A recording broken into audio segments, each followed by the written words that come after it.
ఇవాళ AP CM Chandrababu Naidu Davos పర్యటనకు వెళ్లనున్నారు. దావోస్లో జరిగే ప్రపంచ ఆర్థిక సదస్సులో పాల్గొంటారు. ఆంధ్రప్రదేశ్లో వనరులు, పరిశ్రమల స్థాపనకు అనుకూల పరిస్థితులను వివరించి పెట్టుబడి సాధనకు పారిశ్రామికవేత్తలను ఆహ్వానించబోతున్నారు. ఏపీ సీఎంతో చంద్రబాబుతో పాటు మంత్రులు లోకేష్ బాబు, టీజీ భరత్, ప్రభుత్వ ఉన్నతాధికారులు వెళ్లనున్నారు.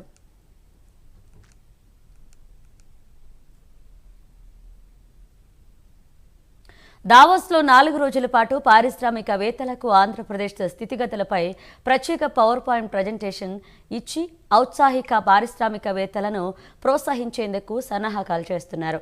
భారీగా పెట్టుబడులు సాధించాలనే లక్ష్యంతో బయలుదేరుతున్నారు.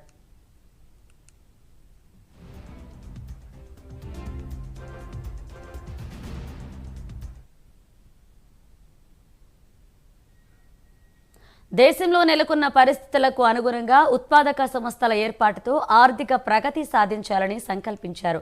పరిశ్రమల ఏర్పాటుతో ఉత్పాదక సంస్థలను నెలకొల్పడం, నిరుద్యోగ యువతకు ఉపాధి అవకాశాలను మెరుగుపరచాలనే దిశగా అడుగులు వేస్తున్నారు.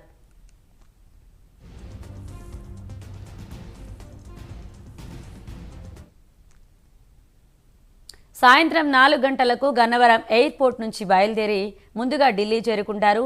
ఢిల్లీ నుంచి బయలుదేరి తన బృందంతో జ్యూరిచ్కు చేరుకుంటారు. ముందుగా జ్యూరిచ్లో ఉన్న ఇండియన్ అంబాసిడర్తో భేటీ అవుతారు.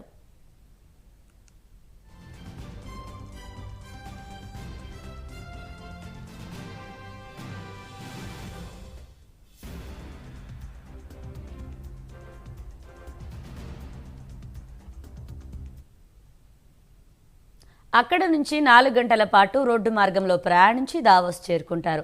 తొలి రోజు రాత్రి పలువురు పారిశ్రామికవేత్తలతో డిన్నర్ మీటింగ్లో సీఎం పాల్గొంటారు.